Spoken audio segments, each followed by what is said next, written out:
Good morning students. आज हम लोग चैप्टर 9 पार्ट 5 शुरू करते हैं। इसमें हम लोग स्टडी करेंगे refraction of light at spherical surfaces.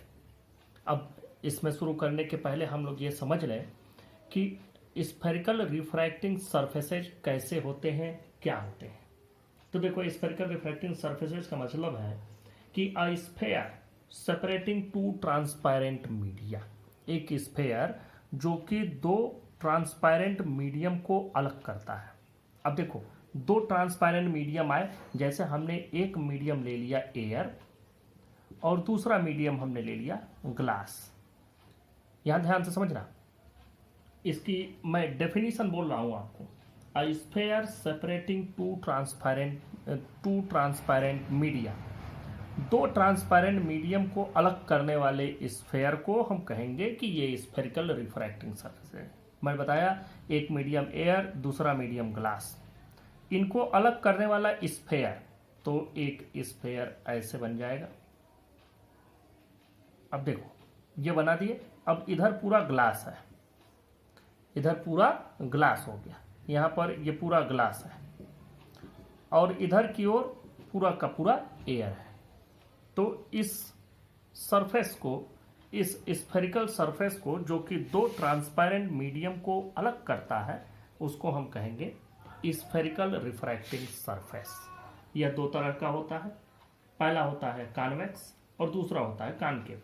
Convex का मतलब आप जानते हैं, कॉन्वेक्स का सीधा मतलब होता है जो उभरा हुआ हो, और कॉनकेव का मतलब होता है जो कि दबा हुआ हो। ये दोनों बातें हैं। अब देखो, यहां पर यह जो एयर की ओर इसका हिस्सा है, जो रेयर मीडियम की ओर है, वह अगर कॉन्वेक्स है तो हम इसको कहेंगे कॉन्वेक्स रिफ्रैक्टिंग सरफेस।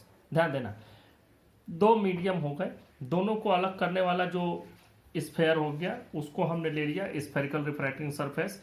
अब इसमें जिन दो मीडियम को वह अलग कर रहा है, उनमें रेयर मीडियम की ओर अगर कॉन्वेक्स है तो इसको हम कहेंगे कॉन्वेक्स रिफ्रैक्टिंग सरफेस, और अगर रेयर मीडियम की ओर कॉनकेव है तो हम उसको कहेंगे कॉनकेव रिफ्रैक्टिंग सरफेस। यह दो तरह के रिफ्रैक्टिंग सरफेस हो गए। अभी आप कुछ लिखेंगे नहीं, लिखवाने के लिए मैं अभी लिखवा दूंगा। तो यहाँ दो इस सरफेस हो गए। अब देखो, कॉनकेव वाला कैसा होगा, अगर यह इस तरह का हो, ध्यान दो, ये भी स्फेरिकल ही है, लेकिन अब इधर ग्लास है।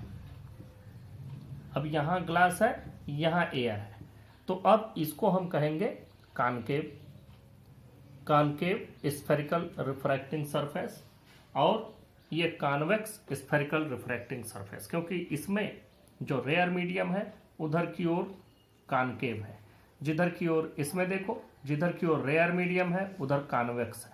तो ये कॉनकेव और ये कॉन्वेक्स दो प्रकार के स्फेरिकल रिफ्रैक्टिंग सरफेस हो गए।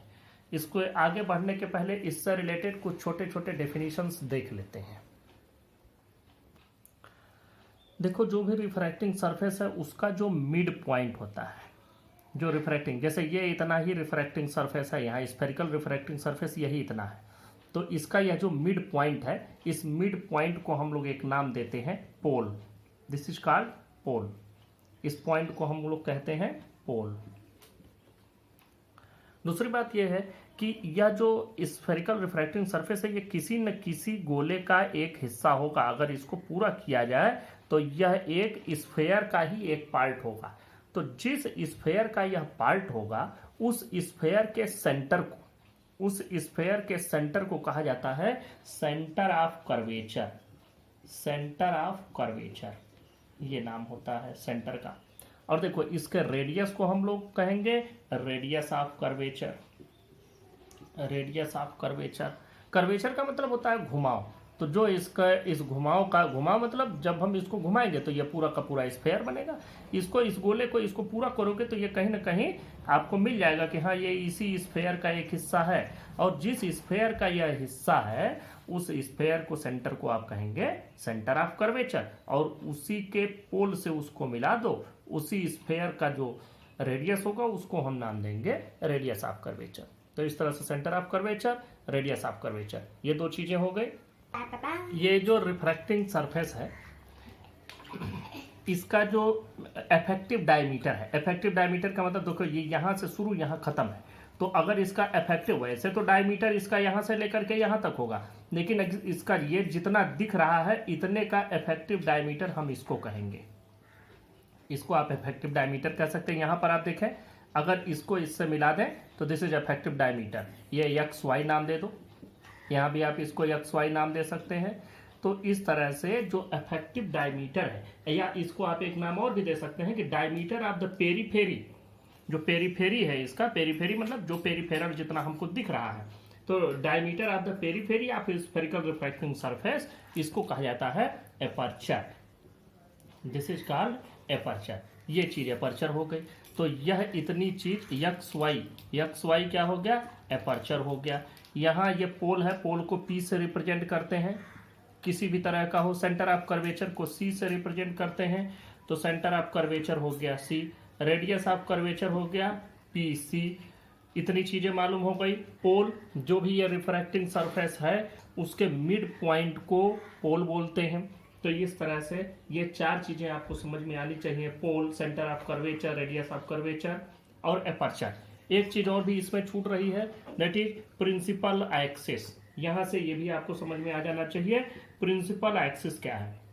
देखो, सेंटर ऑफ कर्वेचर को पोल से मिलाने वाली जो लाइन है, इसको दोनों तरफ एक्सटेंड कर दिया जाए। ध्यान से समझो, पोल से सेंटर ऑफ कर्वेचर को मिलाने वाली लाइन को दोनों तरफ एक्सटेंड कर दिया जाए, तो इसी लाइन को हम कहते हैं प्रिंसिपल एक्सिस।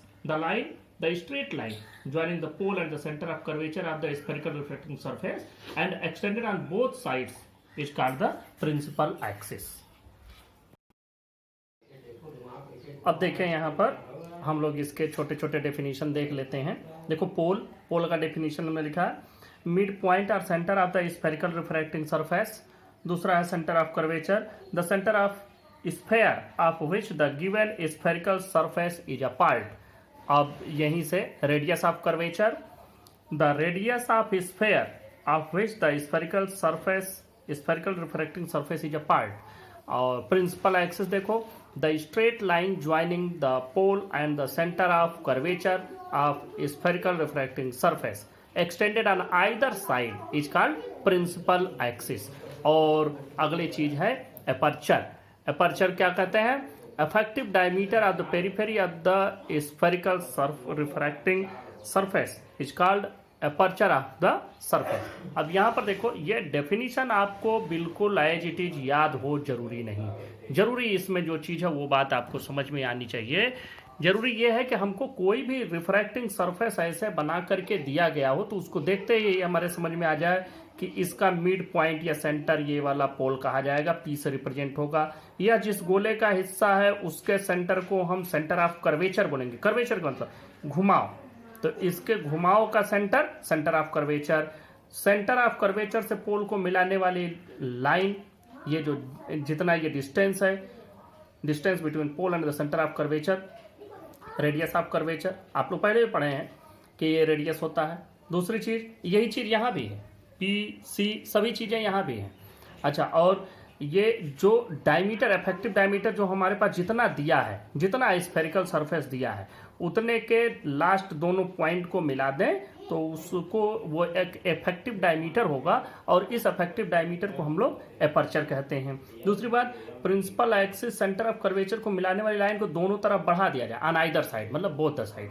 तो अगर बढ़ा देते हैं तो हम उस लाइन को कहते हैं प्रिंसिपल एक्सिस, इसमें चाहे इसमें। ये सारी चीजें अगर आपके समझ में आ गई तो बस यही इतना डेफिनेशन है।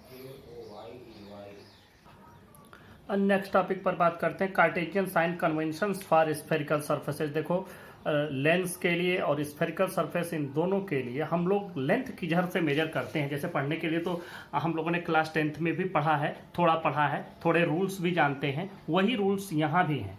और कोई रूल उसमें लेंथ को मेजर करने वाला कोई भी रूल चेंज नहीं है, बस चेंज ये है कि हम उसको थोड़ा डिटेल में समझने जा रहे हैं। देखो, सबसे पहली बात तो ये है कि all the distances measured from the pole of spherical surfaces are the optical center of the lens। यह जरा सा समझ लो, ये रहा हमारा एक स्फेरिकल सरफेस हमने लिया है, ये कॉन्वेक्स स्फेरिकल सरफेस है, ये डेंस एरिया है, ये रेयर है। तो अब यहाँ पोल से सभी डिस्टेंस से मेजर की जाती है, जितनी भी डिस्टेंस मेजर की जाती हैं वो मेजर की जाती हैं पोल से। पोल के अलावा एक दूसरी भी जगह होती है लेंस में, वो लेंस में हम लोग उसी जगह को ऑप्टिकल सेंटर बोलते हैं। जैसे इसमें यह जो बिल्कुल सेंटर वाला पॉइंट होगा, इसी पॉइंट को हम लोग कहेंगे ऑप्टिकल सेंटर। अब ऑप्टिकल सेंटर, इसके बारे में थोड़ा डिटेल में हम लोग लेंस जब स्टार्ट करेंगे तो और भी अच्छे से आपको समझा देंगे, लेकिन फिलहाल ये समझो ये बीच के पॉइंट से हम मेजर करेंगे लेंस में, और बाकी स्फेरिकल सरफेस चाहे कॉन्वेक्स हो चाहे कॉनकेव पोल से मेजर करेंगे। ये हो गया फर्स्ट पॉइंट। सेकंड पॉइंट पर आते हैं, the distances measured in the direction of the incident light are taken as positive while those measured in the direction opposite to the direction of incident light are taken as negative। यहाँ देखो, मान लो कि incident light यहाँ left से ऐसे इस पर incident हुई, this is the direction of incident, और यहाँ पर है पोल और ये रहा आपका ऑब्जेक्ट। खूब ध्यान से समझिएगा, यही एक कंफ्यूजन वाली बात है। जैसे हम लोगों ने जब क्लास 10th में पढ़ा तो वहाँ पर एक जनरल रूल हो जाता है कि जो कार्टेजियन रूल होता है, जैसे जो ये जैसे आप बनाते हैं कोऑर्डिनेट ज्योमेट्री में क्वाड्रेंट बनाते हैं, ये पॉजिटिव ले लिया, ये पॉजिटिव ले लिया, upward positive, right side positive, left side आप नेगेटिव मान लेते हैं, डाउनवर्ड नेगेटिव मान लेते हैं, पुराना रूल है। वो रूल बहुत हद तक यहाँ भी लगेगा। थोड़ा सा डिटेल में इसको समझने की जरूरत है। देखो, जितनी भी डिस्टेंसेज हम यहाँ से लेफ्ट साइड मेजर करेंगे वो सभी के सभी नेगेटिव ही होंगे। एक चीज़ और भी है कि ये रूल हमेशा के लिए नहीं चलेगा। मान लो कि कोई ऐसा भी कर दिया कि किसी ने ये सरफेस ऐसे बना दिया, ऐसे बना दिया, अब देखो यहाँ डेंस कर दिया, रेयर ये कर दिया, और रे को अब यहाँ से इंसिडेंट कराया, ऐसे रे इस पर इधर से इंसिडेंट हुई, ऑब्जेक्ट को यहाँ रख दिया। अब क्या करोगे? अब ये तो रे इधर की ओर मेजर किया गया, लेंस वही है कॉन्वेक्स स्फेरिकल सरफेस, लेंस नहीं है, ये कॉन्वेक्स स्फेरिकल सरफेस है, ये भी कॉन्वेक्स स्फेरिकल सरफेस है। हमने राइट से रे इंसिडेंट करा दी। अब इस ऑब्जेक्ट की डिस्टेंस को हम क्या माने, हम पॉजिटिव लेंगे या नेगेटिव? वही चीज यहाँ पर लेफ्ट साइड में है तो हमने मान लिया कि यह नेगेटिव है, क्योंकि इस पोल से लेफ्ट में जा रहे हैं, पोल से राइट में जाने पर हमने माना है पॉजिटिव। तो देखो, ये याद करने की बजाय हम लोग दूसरी बात इसकी समझेंगे, और दूसरी बात ये कही गई है कि the distance is measured in the direction of the incident रे। जो इंसिडेंट रे की डायरेक्शन में मेजर किया जाए वो पॉजिटिव, जो इंसिडेंट रे के अपोजिट डायरेक्शन में मेजर किया जाए वो नेगेटिव। पोल यहाँ है, इंसिडेंट रे इधर से आ रही है, तो इंसिडेंट रे की आने की डायरेक्शन हो गई लेफ्ट टू राइट, ध्यान देना। और हम मेजर किधर कर रहे हैं? यहाँ से ये डिस्टेंस मेजर करने जा रहे हैं ऑब्जेक्ट की, तो ये क्या ली जाएगी? नेगेटिव। वैसे भी लेफ्ट में नेगेटिव आया, लेकिन अगर यही चीज इस केस में ऐसा हो कि ऑब्जेक्ट यहाँ रखा हुआ है और हम यहाँ से मेजर कर रहे हैं, तो ध्यान से देखो, रे किधर से आ रही है? Right to left. हम डिस्टेंस कहाँ से कहाँ मेजर कर रहे हैं? हम पी से मेजर कर रहे हैं, यहाँ से, क्योंकि ये रूल है कि हमको जो भी डिस्टेंस मेजर करनी है पोल से, तो पोल से आप राइट की ओर जा रहे हैं और रे आ रही है लेफ्ट की ओर, तो this distance will also taken as negative. भले ही यह राइट साइड में है, लेकिन ये चूंकि जो हमारी रे आ रही है उसके अपोजिट डायरेक्शन में हम मेजर कर रहे हैं, इसलिए इसको भी नेगेटिव लेंगे और इसको भी नेगेटिव लेंगे। तो फिर से याद रखो, पोल से ही सारी डिस्टेंसेज मेजर की जाएंगी, और अगर ये डिस्टेंस इंसिडेंट रे के अपोजिट डायरेक्शन में है, जिधर से रे आ रही है उसके अपोजिट डायरेक्शन में अगर हम मेजर कर रहे हैं तो नेगेटिव, और अगर हम इंसिडेंट रे की डायरेक्शन में मेजर कर रहे हैं तो वो पॉजिटिव। अब जैसे ये रे मान लो रिफ्रैक्ट होकर के इधर गई यहाँ, तो ये वाली जो डिस्टेंस मेजर की जाएगी ये पॉजिटिव, और क्योंकि ये भी लेफ्ट टू राइट है और इंसिडेंट रे भी लेफ्ट टू राइट आ रही है। दूसरी बात, यहाँ पर आओ, यही रे देखो यहाँ भी ये आएगी, तो ये ऐसे मान लो चली गई, तो यहाँ हम किधर की ओर जा रहे हैं? हम यहाँ राइट टू लेफ्ट जा रहे हैं, इधर से इधर जा रहे हैं, लेकिन तब भी ये डिस्टेंस क्या ली जाएगी? पॉजिटिव। क्यों पॉजिटिव लेंगे? क्योंकि ये इंसिडेंट रे की डायरेक्शन में है। तो incident ray left to right है या राइट टू लेफ्ट ये नहीं ध्यान देंगे, हमें ध्यान ये देना है कि पोल से जब डिस्टेंस मेजर कर रहे हैं तो वो जिधर से रे आ रही है उसके अपोजिट मेजर किया जा रहा है कि जिधर से रे आ रही है उसी की ओर मेजर किया जा रहा है। अब जैसे यहाँ से अगर मान लो ये ऑब्जेक्ट हम कह दें ए बी है और यहाँ पर मान लो इसका कहीं कुछ और बने, जैसे ए डैश बी डैश मान लो यहाँ पर कुछ और बन गया ऐसे, और अगर ये कहा जाए कि P से इसकी डिस्टेंस, तो कोई कह सकता है कि AP भी लिख सकते हैं। AP नहीं लिखेंगे हम, P से A ही लिखेंगे, और भले आप बोलने के लिए AP कहें लेकिन मेजर हमेशा पोल से इधर किया जाएगा। पोल से इस साइड जा रहे हैं मतलब इंसिडेंट रे के अपोजिट जा रहे हैं तो नेगेटिव, इंसिडेंट रे की ओर जा रहे हैं जिधर से इंसिडेंट रे आई है उसी डायरेक्शन में जा रहे हैं तो ये पॉजिटिव। यही चीज यहाँ भी है, इंसिडेंट रे इधर से आ रही है, हम मेजर कहाँ से कर रहे हैं, पोल से इधर जाएंगे नेगेटिव, क्योंकि ये इंसिडेंट रे के अपोजिट जा रहे हैं। यहाँ इंसिडेंट रे की ही डायरेक्शन में है, इंसिडेंट रे इधर से आया हम भी इधर ही जा रहे हैं तो ये वाली चीज पॉजिटिव, इधर वाली नेगेटिव, ये याद रखेंगे तो गड़बड़ी नहीं होगी। तीसरा जो रूल है, तीसरे रूल को देखो, the distance measured upward perpendicular to the principal axis are taken as positive while those measured downward are taken as negative. ये रूल सबसे आसान है, कोई प्रॉब्लम नहीं करता। जैसे हम लोग ये क्वाड्रेंट वाला सिस्टम समझो कि यहाँ पर आप अपवर्ड क्या लेते थे, पॉजिटिव, डाउनवर्ड नेगेटिव। यहाँ भी ऊपर की ओर अगर ये चीज कोई चीज बन रही है ये चीज पॉजिटिव, अगर हमको ए बी मेजर करना ए बी पॉजिटिव, यही चीज अगर यहाँ नीचे यहाँ पर कोई चीज बन रही है ये नेगेटिव। ये याद रखो, प्रिंसिपल एक्सिस के नीचे नेगेटिव ऊपर पॉजिटिव, ये चाहे इधर से हो तो भी, यहाँ भी ये चीज पॉजिटिव, अगर यहाँ भी इधर की ओर आता है नीचे तो ये नेगेटिव। इसमें जो अपवर्ड डाउनवर्ड या जब इमेज और ऑब्जेक्ट की लेंथ मेजर की जाती है तो ये सभी लेंथ कैसे मेजर करते हैं, प्रिंसिपल एक्सिस के ऊपर है तो पॉजिटिव, नीचे है तो नेगेटिव, और इसमें इंसिडेंट रे को ध्यान में रखते हैं और पोल को ध्यान में रखते हैं। बस ये दो चीज़ें आपको ध्यान में रखनी है। These are the 3 rules to measure the distances and it also defines the Cartesian sign conventions for the spherical surfaces। तो इतनी चीज़ों से आपको कोई प्रॉब्लम नहीं होगी, ये रूल्स आप लिख भी लेंगे और समझ भी लेंगे। अब हम बात करते हैं refraction through convex spherical surface. इसमें देखो 2 तरीके से इमेज बनती है, तो दोनों हम लोग पढ़ेंगे बारी बारी से। मैं पहले यहाँ पर इमेज फॉर्मेशन सिर्फ आपको बता दूँ कि देखो यहाँ पर कैसे होगा इमेज फॉर्मेशन, ये बात करते हैं। ये रहा ऑब्जेक्ट, ऑब्जेक्ट से रे चली, यहाँ पर मान लो स्ट्राइक हुई। अब इस जगह पर हमको एक नॉर्मल ड्रा करना है, तो यहाँ से इसके सेंटर ऑफ कर्वेचर को मिलाती हुई सीधी एक लाइन ऐसे ड्रा कर दिया। ये देखें, क्योंकि गोला अगर है, जैसे ये स्फेरिकल सरफेस है ना, तो गोले में किसी पॉइंट पर अगर आपको नॉर्मल ड्रा करना है, परपेंडिकुलर ड्रा करना है, तो आप उसको डायरेक्ट इससे मिला देते हैं, सेंटर से मिला दो तो ये इस पर हमेशा परपेंडिकुलर ही बनेगा। तो इस तरह से ये हमने इस पर परपेंडिकुलर ड्रा कर दिया, कोई नाम दे देंगे CN CM जो भी नाम दे। तो अब रे इसको जाना चाहिए था सीधा, लेकिन अब ये रे जो इंसिडेंट हुई थोड़ा सा टूवर्ड्स द नॉर्मल बेंड होकर के ऐसे चली जाएगी और ये जा करके कहीं न कहीं इस प्रिंसिपल एक्सिस पर मिलेगी। और दूसरी रे हम बिल्कुल सीधी ले लेते हैं, जो 90 डिग्री पर इंसिडेंट होगी वो बिल्कुल सीधी निकल भी जाएगी ऐसे।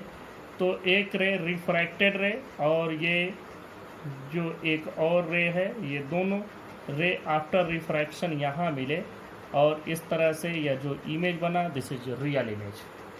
दूसरी बात करते हैं, मान लो कि ऑब्जेक्ट थोड़ा ज़्यादा नज़दीक आ गया। जब ज़्यादा नज़दीक आ जाएगा तो इससे रे यहाँ पर गिरी, हमने इसको C से मिला दिया और इस तरह से ये इस पर नॉर्मल ड्रा हो गया, CM या CN जो भी आप नाम दे दें। अब देखो यहाँ से एक रे तो ये हुई और दूसरी रे कहाँ गई, ये यहाँ से बिल्कुल सीधा तो ऐसे जाएगी नहीं, ये थोड़ा सा अपने लाइन से बेंड हो करके ऐसे चली जाएगी। अब ये रे बिल्कुल ऐसे चली गई तो हम इसी रे को पीछे एक्स्ट्रापोलेट करते हैं, इमेजिनरी आगे बढ़ाते हैं। तो जब आगे बढ़ाओगे तो ये रे आएगी कहीं जा करके यहाँ पर मिलेगी। ये ओ था, ओ से ये एक सीधी रे चली जाती है जो बिल्कुल सीधा ऐसे निकल जाती है।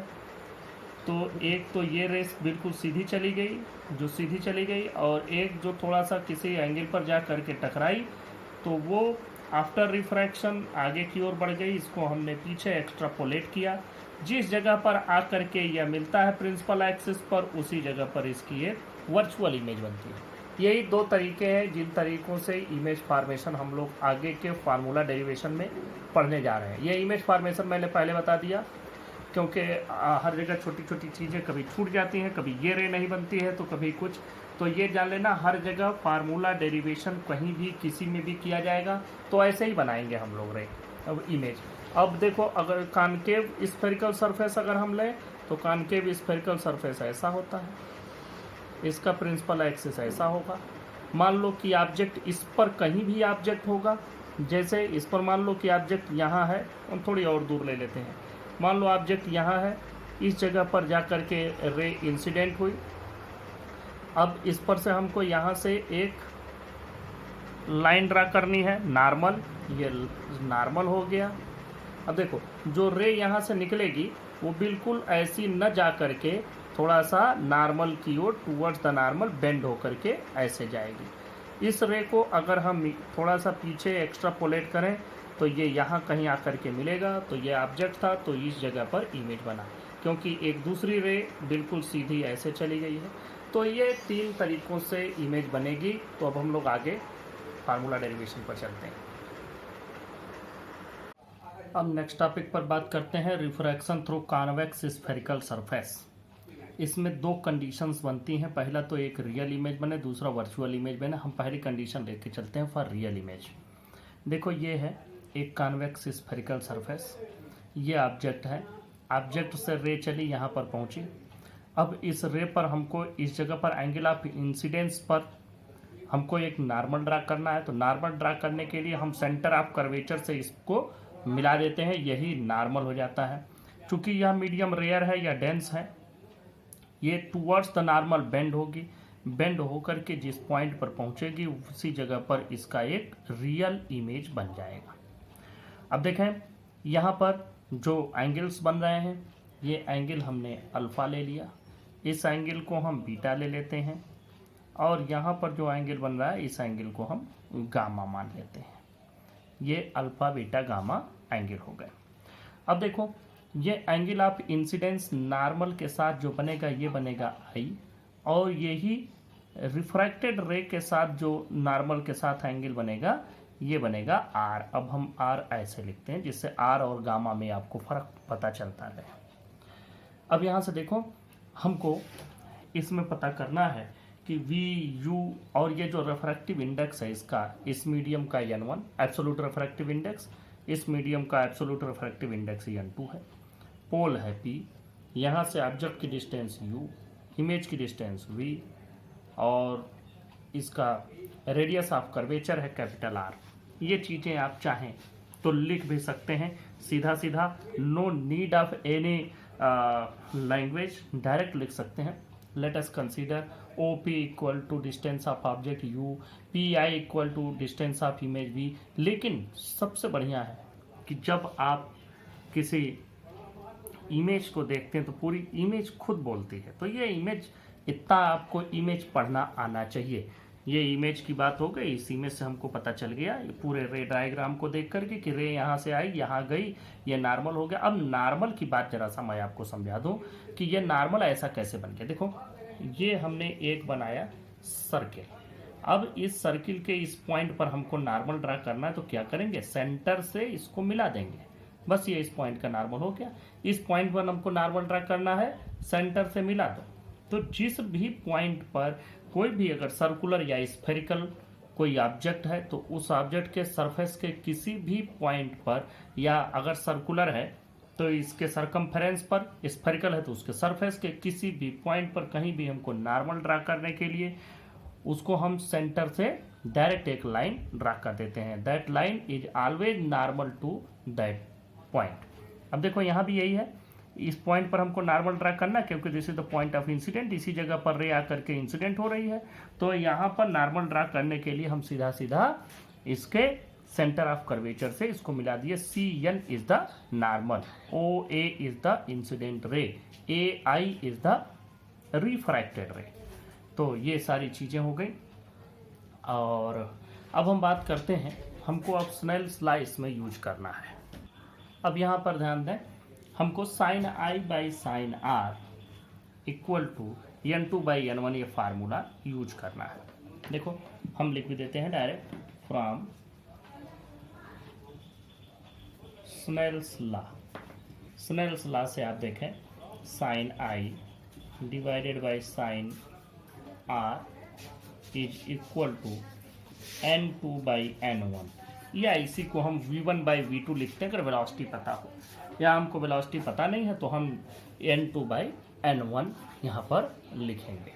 अब इस जगह में आपको ध्यान देना, i और r की वैल्यू को हमें अल्फा बीटा गामा के टर्म में लिखना है, क्योंकि हमारे पास i r नहीं रहेगा। हम अल्फा बीटा गामा के टर्म में इन चीज़ों को एक तरह से ट्रांसफ़र कर रहे हैं, उसको आप कहें कन्वर्ट कर रहे हैं। आई आर को अल्फा बीटा गामा के फॉर्म में कन्वर्ट कर रहे हैं, जिससे ये इधर के डिस्टेंसेज के फॉर्म में हम इन एंगल्स को रिप्रेजेंट कर सकें। तो अब देखो, अगर हम बात करें अल्फा बीटा गामा की, तो देखो अगर यहाँ से हम देखें R plus beta is equal to gamma है, तो हम इसको लिख लेंगे इस ट्राइंगल के लिए ए सी आई के लिए।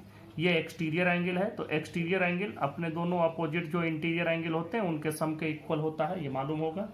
From triangle A C I से देखो R plus beta is equal to gamma. तो यहाँ से अगर आप आर की वैल्यू कैलकुलेट करेंगे तो मिल जाएगा गामा माइनस बीटा। अब दूसरी बात रही, हमको इसकी वैल्यू पता करनी है अल्फा की। अल्फा की वैल्यू के लिए भी देखो, यहाँ पर अगर हम देखें कि अल्फा और गामा ये दोनों इस आई के बराबर, क्योंकि आई एक्सटीरियर एंगल है, तो फ्रॉम ट्राइंगल देखो ए ओ सी। अब यहाँ पर देखो alpha plus gamma equal to i, और यहाँ से हमको आई ही चाहिए था, तो i can be written as alpha plus gamma. तो इस तरह से हमारे पास आई और आर दोनों अल्फा बीटा के फॉर्म में हमको मिल गए। तो अब हम लोग इनकी वैल्यूज को डायरेक्ट रखते हैं। देखो sine I by sine R can also be written as I by are equal to n2 by n1, because, या इसको ऐसे लिखें, देखो इसको हमने लिख दिया, for a spherical surface of small aperture A will very close to P, the sine I equal to I and sine R equal to are.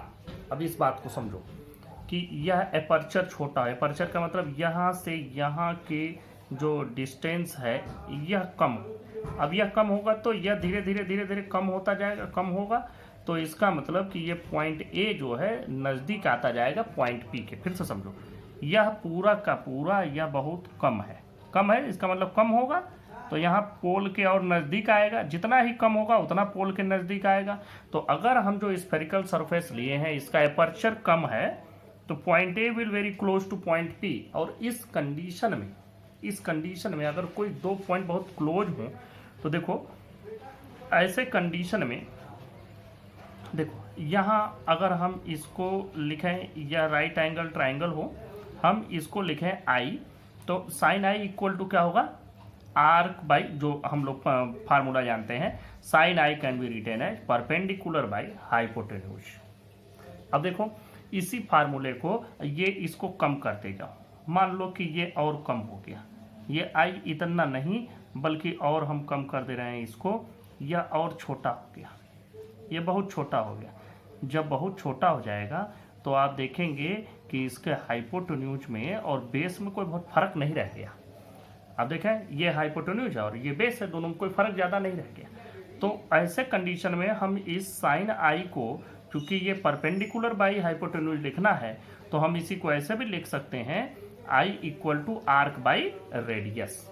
जो फार्मूला होता है angle is equal to arc by radius, तो यह तभी होता है जब ये बहुत कम होगा तो हम परपेंडिकुलर बाई हाइपोटेन्यूज न लिख करके सीधा इसको आर्क मान सकते हैं, और आर्क बाई परपेंडिकुलर या आर्क बाई आप ये कह सकते हैं कि आर्क बाई रेडियस ये हो जाएगा। तो ये तब होता है, तो ये हमने मान लिया कि अपर्चर बहुत स्मॉल होगा तो एंगल आई भी बहुत स्मॉल होगा, और जब कोई भी एंगल बहुत स्मॉल हो तो उस कंडीशन में हम उस एंगल को, उसके साइन को डायरेक्ट उस एंगल के बराबर लिख सकते हैं। तो अब हम इसी चीज़ को यहाँ लिखते हैं, साइन आई की जगह पर हम लिखते हैं i by are equal to N2 by N1, और इसका मतलब क्या हो जाएगा, इसका मतलब हो जाएगा N1I equal to N2 R, और यहाँ से N1I की जगह पर I की वैल्यू रख दें, alpha plus gamma equal to N2, यहाँ से लिख दें गामा माइनस बीटा, R की वैल्यू हो गई।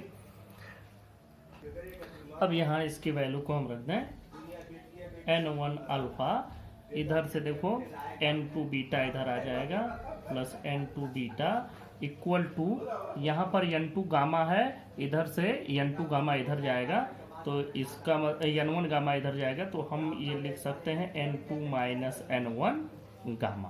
तो ये वैल्यू हमारे पास मिल गई। अब हमें वैल्यू रखनी है अल्फा बीटा गामा की।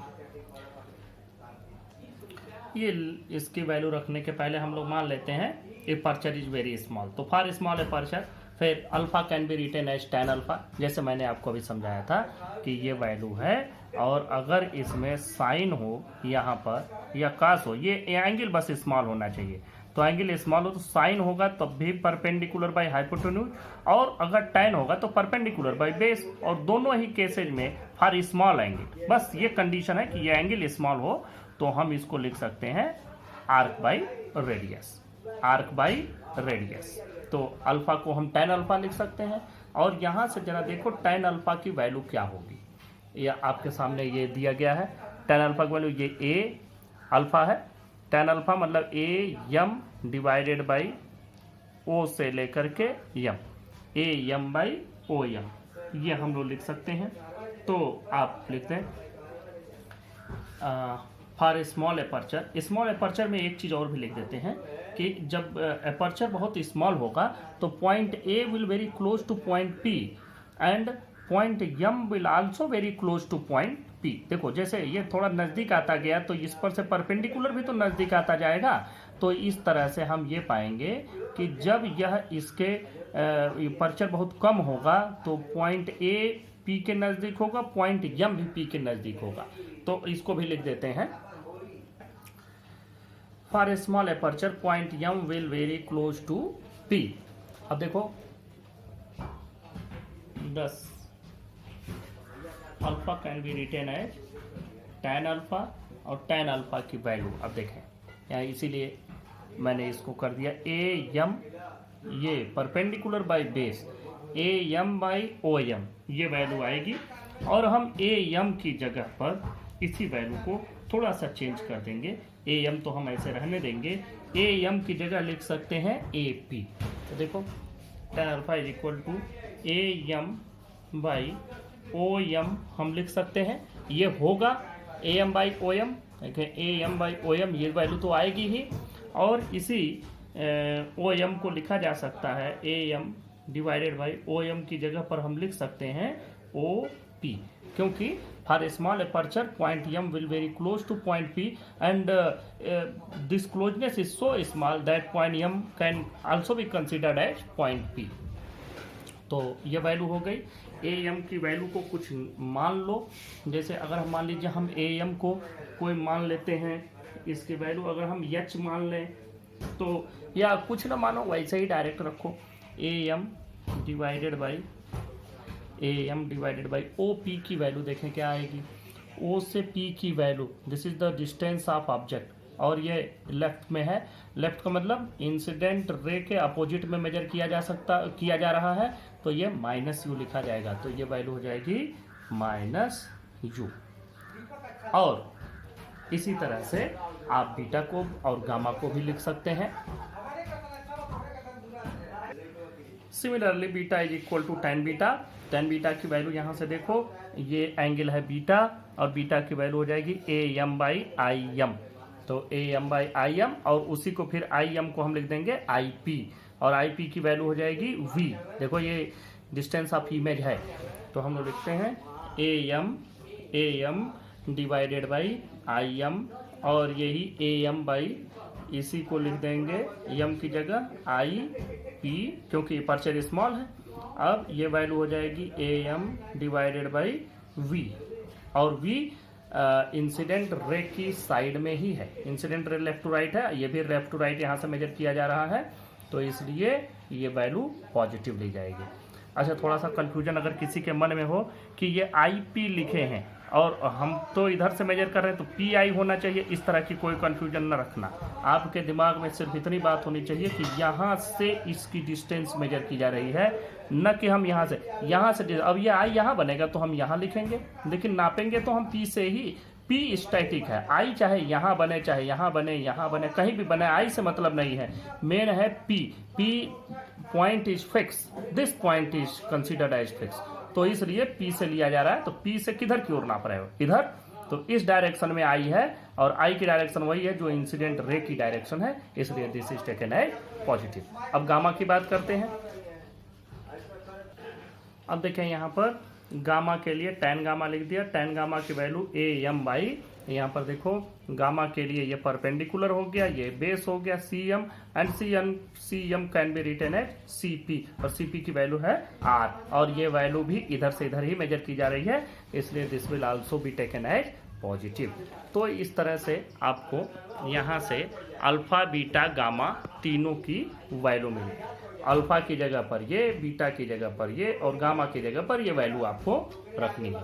अब ये वैल्यू आप लोग रख दें, देखें N1 अल्फा की जगह पर AM divided by -U plus N2 beta की जगह पर आपको लिखना है, ध्यान देना यहाँ बीटा है, इस बीटा की जगह हमको लिखना है AM by V equal to N2 minus N1, यहाँ से लिख दो N2 माइनस N1 और गामा की वैल्यू लिख दें, गामा की वैल्यू है AM बाई R। अब यहाँ से AM आपको दिख ही रहा है कि AM सब में से कैंसिल हो जाएगा, सीधा सीधा हम कैंसिल कर देंगे। हमारे पास जो बच रही है वैल्यू, ये देखो ये वैल्यू हमारे पास क्या बचती है N2 बाई V, ये थोड़ा पहले लिख देते हैं इसलिए कि पॉजिटिव है, माइनस N1 बाई U, इसको यहाँ लिख देते हैं, is equal to N2 minus N1 divided by R, N2 minus N1 by R, ये वैल्यू आपको मिली और यही आपका एक फार्मूला भी बना। ये हमने ठीक से लिख दिया इसको, N2 by V minus N1 by U equal to N2 minus N1 by R, ये आपका एक फार्मूला बना और इससे हमको एक U, V और N1 N2 के बीच में एक रिलेशन मिला। अब हम लोग इसी रिलेशन को थोड़ा और ज़्यादा मॉडिफाई करते हैं। मॉडिफाई करने के लिए हम लोग क्या करते हैं, पूरे में N1 से डिवाइड करते हैं। देखो यहाँ एक चीज़ समझो, N2 बाई N1 की जो वैल्यू आई थी, यहाँ हम लोगों ने शुरू में ही कैलकुलेट किया है, ये N2 बाई N1 की जो वैल्यू आई है ये क्या है, this is the refractive index of medium 2 with respect to medium 1। N2 by N1 को हम लोग ऐसे लिखते भी हैं कि जैसे 1N2 लिखना होता है तो हम इसको लिखते हैं N2 बाई N1, और ये क्या है, this is the refractive index of medium 2 with respect to medium 1। अब अगर मीडियम 1 को एयर मान लिया जाए तो N2 का जो वैल्यू आएगा वो क्या हो जाएगा, इस जो भी ये मीडियम है, जो भी ये ग्लास है, चाहे जो भी आपने सेकेंड मीडियम लिया हो, स्फेरिकल मीडियम, फिर उस मीडियम का ये एब्सोल्यूट रेफ्रैक्टिव इंडेक्स हो जाएगा, जबकि मीडियम 1 क्या हो, एयर हो। तो अगर हम इसको एयर मान लें या वैक्यूम मान लें तो ये मीडियम का रेफ्रैक्टिव इंडेक्स हो जाएगा और इसको हम n मान सकते हैं, n can be considered as N2 by N1, और ये वैल्यू क्या हो जाएगी, n will be the refractive index of medium 2 with respect to medium 1, ये हमने मान लिया। अब यहाँ हमने मान लिया let n is equal to N2 by N1, और ये क्या चीज़ है, refractive index of denser medium with respect to rarer। तो अब हम लोग इसी को थोड़ा मॉडिफाई करते हैं। देखो n2/n1 बनाने के लिए पूरे में n1 से डिवाइड करते हैं। तो n1 से डिवाइड करो, n2/n1 हो जाएगा, डिवाइडेड बाई v तो है ही, माइनस यहाँ n1 है, इसको n1 से डिवाइड करो, डिवाइडेड बाई u ये है ही। यहाँ पर जब आप डिवाइड करेंगे तो देखो ये n2 minus n1 divided by n1 और ये डिवाइडेड बाई r, ये वैल्यू आपके मिली। अब देखो n2/n1 की वैल्यू क्या मिल गई, n, तो ये हो गया n/v, माइनस ये 1 हो गया 1/u। यहाँ से देखो n1 से इन दोनों में डिवाइड होगा, मतलब इसको n2/n1 भी करेंगे, minus n1/n1 and whole divided by r, ये होगा। मतलब n1 से इसको भी डिवाइड करेंगे और इसको भी डिवाइड करेंगे। अब देखो ये वैल्यू क्या हो गई, n/v minus 1/u equal to n2/n1 n है और माइनस 1 डिवाइडेड बाई r। अब यहाँ से ये वैल्यू आपकी आ गई n/v, जहाँ पर कि रेयर डेंसर मीडियम का रिफ्रैक्टिव इंडेक्स है n। तो ये एक और फार्मूला बन गया। तो इस तरह से हम लोग यहाँ u, v और n के फॉर्म में ये रिलेशन मिल गया, and this is the well known relation for refraction through the convex spherical surface. अब बात करते हैं नेक्स्ट इसके केस की। अब ये दूसरा केस हमने लिया जिसमें हमने मान लिया कि वर्चुअल इमेज बनती है। वर्चुअल इमेज कब बनती है, जब ऑब्जेक्ट थोड़ा नज़दीक आ जाए तो ये जो रिफ्रैक्टेड रे है ये इस डायरेक्शन में चली गई, और जब ये थोड़ा सा इसकी ओर झुक करके टूवर्ड्स द नॉर्मल बेंड होकर के इधर चली गई, तो इसको हम पीछे जब थोड़ा सा बढ़ाते हैं, तो जैसे ही आप पीछे इसको ड्रा करेंगे इमेजिनरी फॉर्म में, तो ये आकर के किसी न किसी जगह पर यहाँ प्रिंसिपल एक्सिस पर मिलती है और इसी जगह पर इसका इमेज बन जाता है। अब जो हम लोगों ने वहाँ पर एंगल लिया वही एंगल यहाँ भी लेंगे, ये अल्फ़ा, इमेज वाला बीटा, और जो इससे बनाए थे वह एंगल गामा। इस पर से एक सीधा परपेंडिकुलर ड्रा कर लेते हैं, इस पर ये n था, ये m है, ये p है। डिस्टेंस भी आपको पता ही होगा, यहाँ से u लेते हैं, this is the distance of object, ये डिस्टेंस ऑफ इमेज v ले लेंगे, this is the distance of image, और यहाँ से ये r हो जाएगा distance of, this is the radius of curvature. ध्यान देना ये नेगेटिव है क्योंकि ये इधर मेजर की जा रही है, इंसिडेंट रे इधर जा रही है। ये भी नेगेटिव होगा क्योंकि ये भी इधर ही मेजर किया जा रहा है। ये पॉइंट हमने ए लिया था, पॉइंट ए फिर से आप बना दें, बस ये वर्चुअल इमेज हो गया। और जो जो चीज़ें हमने वहाँ की थी वही यहाँ भी करेंगे। For Snell's law sin i by sin r is equal to n2/n1। देखो n2 नहीं लिखा, n1 नहीं लिखा, n2 हो, सॉरी इसको हम n1 लिए थे, सेकंड मीडियम को n2 लिया है, और IR भी नहीं बनाया। देखो यह नॉर्मल है, नॉर्मल के साथ जो एंगल बनेगा ये वाला, यह एंगल जो एंगल ऑफ इंसिडेंस का है दिस इज I, और रिफ्रैक्टेड रे का यह एंगल R। ये दो एंगल हो गए I और R। अब देखो sin I by sin R equal to n2/n1। यहाँ डायरेक्ट हम लिख देते हैं for small aperture, for small aperture sin I equal to I and sin R equal to R। और यहाँ से क्या मिलता है कि I/R इक्वल टू n2/n1, मतलब कि n1I इक्वल टू n2R। यहाँ तक हम पहुँच गए। ये for small aperture, for small aperture मैंने बताया एपर्चर स्मॉल होगा, मतलब कि ये डिस्टेंस कम होगी, कम होते जाएगी, जैसे जैसे ये कम होगी वैसे वैसे पॉइंट ए नज़दीक आता जाएगा पॉइंट पी के। और कोई भी अगर बहुत छोटी एंगल बनती है इस तरह से तो अगर इस एंगल का साइन लिया जाता है तो ये परपेंडिकुलर बाय हाइपोटेन्यूज का मतलब हो जाएगा कि इसको अगर हम आर्क मान लें तो ये आर्क बाय रेडियस के बराबर हो जाएगा, नियरली इक्वल हो जाएगा। तो उस कंडीशन में इस एंगल के साइन को हम पूरा एंगल मान सकते हैं डायरेक्ट, और इसके tan को भी मान सकते हैं, जो कि अब इसके बाद हम लोग यूज करने वाले हैं। अब देखो आपको I और R की वैल्यू निकालनी है in terms of alpha beta gamma. अब देखते हैं हम लोग कौन कौन सा यहाँ पर लेंगे। ट्राइंगल, देखो यहाँ से अल्फा और गामा, ये दोनों देखो ये लाइन है, इस लाइन पर अल्फा है, ये अल्फा गामा और ये I, तो अल्फा और गामा का एक्सटीरियर एंगल है I। तो कौन सा ट्राइंगल है, AOC। देखो from triangle AOC I is equal to alpha plus gamma, यह हो गया। अब देखो यही चीज हमको R भी कैलकुलेट करना है।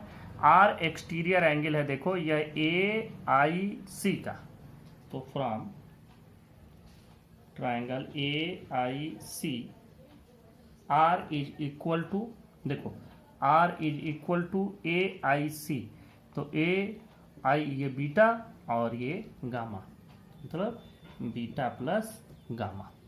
ये वैल्यू उठा करके इसमें रख दीजिए 10। N1 I का मतलब alpha plus gamma equal to N2 R का मतलब beta plus gamma. Gamma gamma एक तरफ कर लें तो देखो यहाँ से अगर हम एक साइड ले जाएंगे, यहाँ से मिलेगा N1 अल्फा माइनस बीटा वाला इधर ले जाएं तो N2 बीटा, यहाँ N2 गामा पहले से है, N1 गामा इधर चला जाएगा तो N2 माइनस N1 गामा। ये इतनी वैल्यू आपको मिली। अब आपको सिर्फ और सिर्फ वैल्यू किसकी लिखनी है, अल्फा बीटा गामा की। तो अल्फा बीटा गामा के लिए आपको मालूम है कि स्मॉल एपर्चर के लिए alpha can be written as tan alpha. ये सारी चीजें मैं एक साथ ही लिख देता हूं। देखो यहां से लिख दिया, for small aperture point 1 will very close to point P, 10 alpha की जगह tan alpha AM by OM, और OM को हम OP लिख सकते हैं। ये value AM by minus you हो जाएगी क्योंकि लेफ्ट में जा रहा है। Beta tan beta AM by IM, एक बार आप लोग इसमें भी देख लें, ये बीटा कहाँ है, AM बाई IM। ऐसे ही अल्फा है यहाँ, तो AM बाई OM, OM को हम OP लिखेंगे, IM को हम IP लिखेंगे। ऐसे गामा के लिए देखो, गामा के लिए AM बाई CM और CM को हम लिखेंगे CP, क्योंकि जब एपर्चर बहुत कम होगा तो ये पॉइंट A इधर की ओर बढ़ेगा और M इधर की ओर जाने लगेगा, तो M और C एक साथ कोइंसाइड मान सकते हैं। तो ये तीनों वैल्यूज हो गई। ये तीनों वैल्यूज अल्फा बीटा गामा की यहाँ रख देनी है।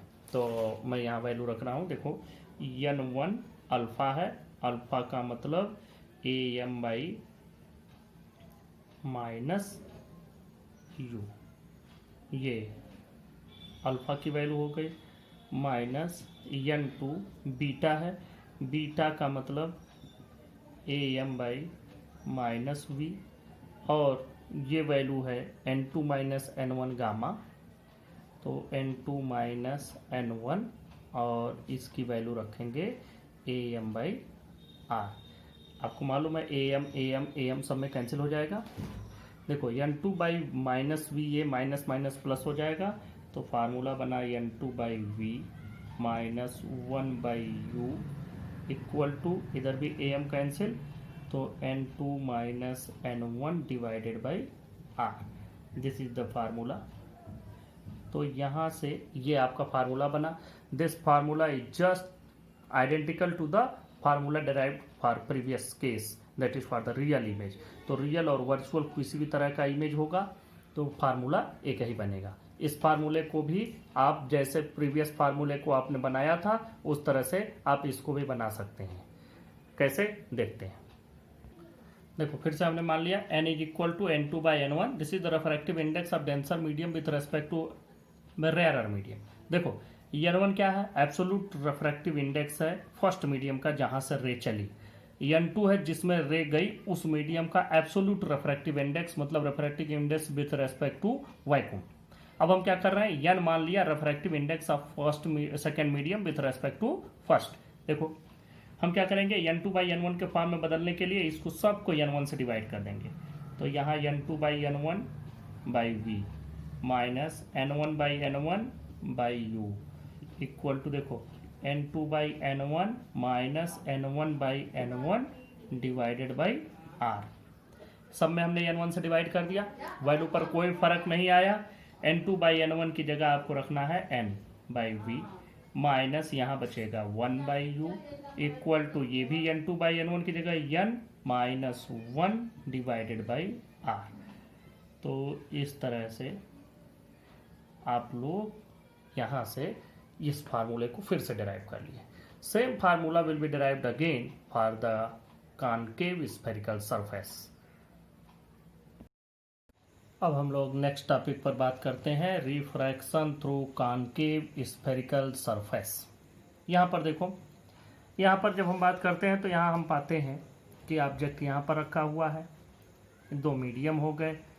अब यहाँ से ऑब्जेक्ट से जो रे चली ये इस पर आकर के इंसिडेंट हुई पॉइंट ए पर, और यहाँ पर हमने सी से n तक एक नॉर्मल ड्रा कर दिया इसी पॉइंट ए पर। तो ये थोड़ा सा नॉर्मल की ओर टूवर्ड्स द नॉर्मल बेंड हो गई। क्यों? क्योंकि ये रेयर से डेंस में जा रही, टूवर्ड्स द नॉर्मल बेंड हो जाएगी और उसके बाद बेंड होकर के ये चली गई। अब इसको जब हम थोड़ा सा पीछे इमेजिनरी फॉर्म में इसको पीछे बढ़ाते हैं तो ये आकर के प्रिंसिपल एक्सिस पर एक पॉइंट पर मिलती है जहाँ पर इसका इमेज बनता है। देखो यहाँ एक और भी रे निकलती है, वो रे हम ऐसे ले लेते हैं बिल्कुल प्रिंसिपल एक्सिस पर ही। तो ये रे जब यहाँ पर पहुँचेगी तो चूंकि ये बिल्कुल just perpendicular to this spherical surface पड़ रही है तो यह बिल्कुल ऐसे ही चली जाएगी। तो यहाँ पर ये रे सीधे चली जाएगी। तो यह दोनों रे, ये जो पीछे से बढ़ाई गई है और ये वाली रे, ये दोनों आकर के यहाँ मिल रही है। तो इस तरह से इसका इमेज हमको यहाँ पर मिलता है और इसी इमेज को हम यहाँ पर ये पाते हैं कि ये वर्चुअल इमेज है। तो इस वर्चुअल इमेज को थोड़ा सा ऐसे आप बना देंगे डॉटेड लाइन से तो समझ में आएगा कि this image is virtual because this ray is not real, it is being extrapolated. इसको पीछे की ओर बढ़ाया गया है।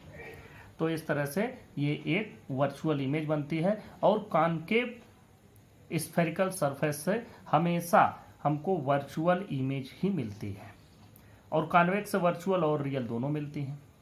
तो अब देखो, अब बात करते हैं कि इमेज का, ऑब्जेक्ट का, इन सब का एंगल।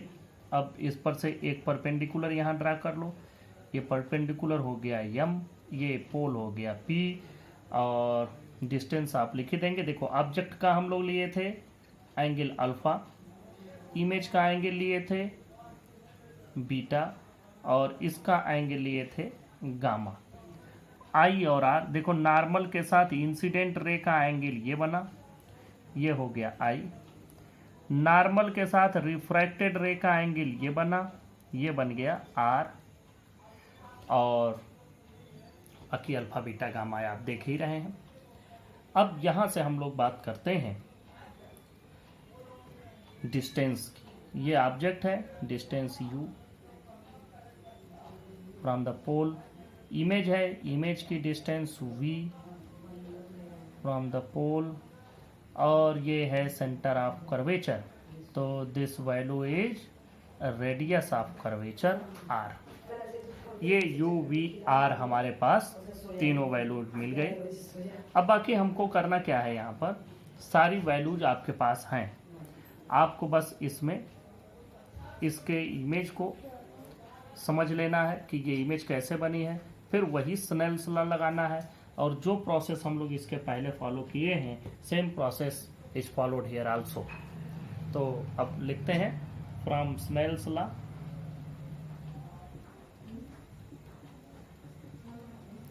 स्नेल्स लॉ से sine I by sine are is equal to n2 by n1। ये आपको मालूम है। फॉर स्मॉल एपर्चर,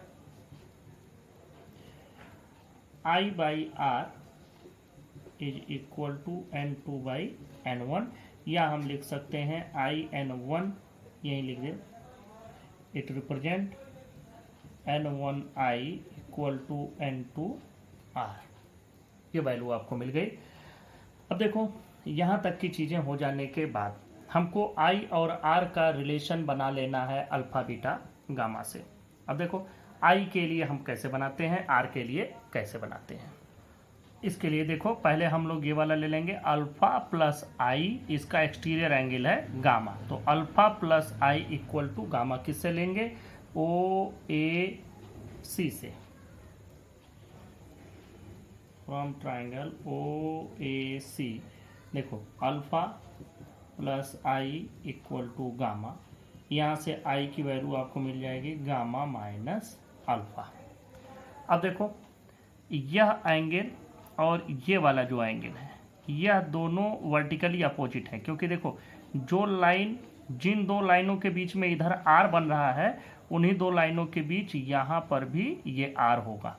तो ये हम ले लेते हैं आई ए सी।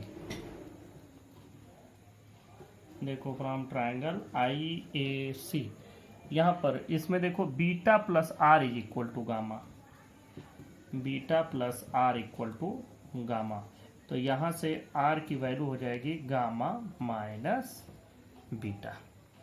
तो इस तरह से I और R दोनों हो गए, इन्हीं दोनों की वैल्यू उठा करके इसमें रख दो, 10 N1 gamma minus alpha is equal to N2 gamma minus beta, दोनों वैल्यू जो रखी गई।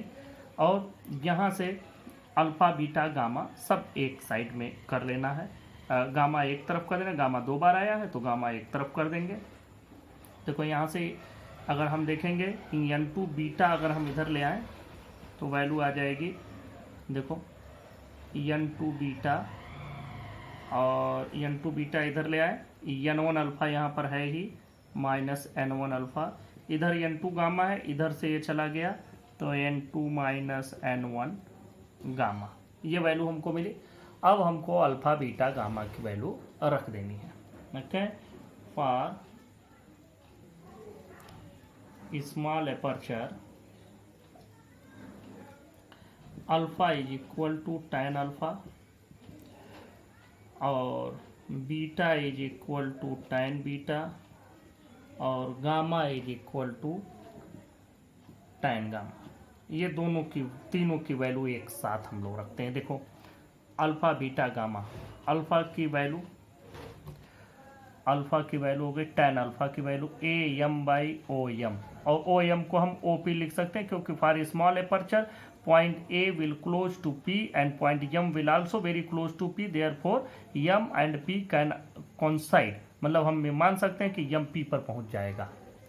तो यहाँ से देखो tan अल्फा की वैल्यू हो जाएगी A M by O M, इसकी वैल्यू हो जाएगी A M by I M, और tan गामा की वैल्यू हो जाएगी A M by C M. ये देखो इसको लिख सकते हैं A M by O M की जगह लिख सकते हैं ओ पी, इसको A M by I M की जगह लिख सकते हैं आई पी, और ये A M by C M की जगह लिख सकते हैं सी पी। देखो ए एम ये ओ पी है, मतलब पोल से ऑब्जेक्ट की दूरी minus u, A M by pole से इमेज की दूरी माइनस वी, क्योंकि दोनों इसी साइड में है। ये A M by C P मतलब radius of curvature, radius of curvature is also in this side, ये भी हो जाएगा माइनस आर। ये तीनों की तीनों वैल्यूज हमको उठा करके यहाँ पुटअप करने हैं। तो अब यहाँ पर रख देते हैं, देखें N2 बीटा, बीटा मतलब A M by minus v minus N1 alpha, alpha का मतलब A M by minus u equal to gamma, N2 minus N1 gamma मतलब A M by minus r. A M पूरा cancel हो जाएगा, और यहाँ आप देखें आपके पास क्या बचता है, यहाँ से इसको हम सही करते हैं तो ये वैल्यू हो जाएगी माइनस n2/v, ये माइनस और minus plus n1/u equal to n2 minus n1/-r। Formula तो हमारा पहले जैसा ही आ रहा है, सिर्फ फर्क क्या है, साइन का।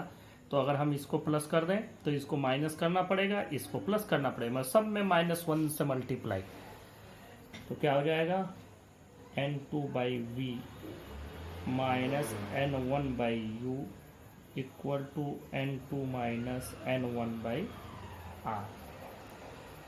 तो जो फार्मूला हमारा कॉन्वेक्स स्फेरिकल सरफेस के लिए मिला, same formula is also obtained for the concave spherical surface. ये फार्मूला हमारा हो गया। अब इसमें हमने मान लिया जैसे हर बार किए n इक्वल टू n2/n1, मतलब refractive index of denser medium with respect to rarer medium. अब हमको करना क्या है, सब में n1 से डिवाइड कर दो, n2/n1 divided by v minus n1/n1 divided by u equal to n2/n1 minus n1/n1 divided by r। ये n2/n1 की वैल्यू n हो गई तो n/v माइनस ये वैल्यू 1 हो जाएगी, n1/n1 1/u इक्वल टू ये वैल्यू n माइनस 1। तो वही रिलेशन हमको फिर से मिला। तो यहाँ से आपका ये रिफ्रैक्टिंग सरफेस है, जो स्फेरिकल रिफ्रैक्टिंग सरफेस है, ये आपका मैंने पूरा डेरिवेशन आपको बताया। अब इसके बाद हम लोग नेक्स्ट लेक्चर में लेंस स्टडी करेंगे। इसको आप लोग अच्छे समझ लीजिएगा, तीनों को एक साथ प्रैक्टिस करिएगा, बार बार, 2 बार, 1 बार प्रैक्टिस, और एक बार समझ लोगे तो प्रैक्टिस की कोई बहुत ज़रूरत नहीं पड़ेगी, समझ में आना चाहिए। इसको आप लोग देख लेंगे। Thank you.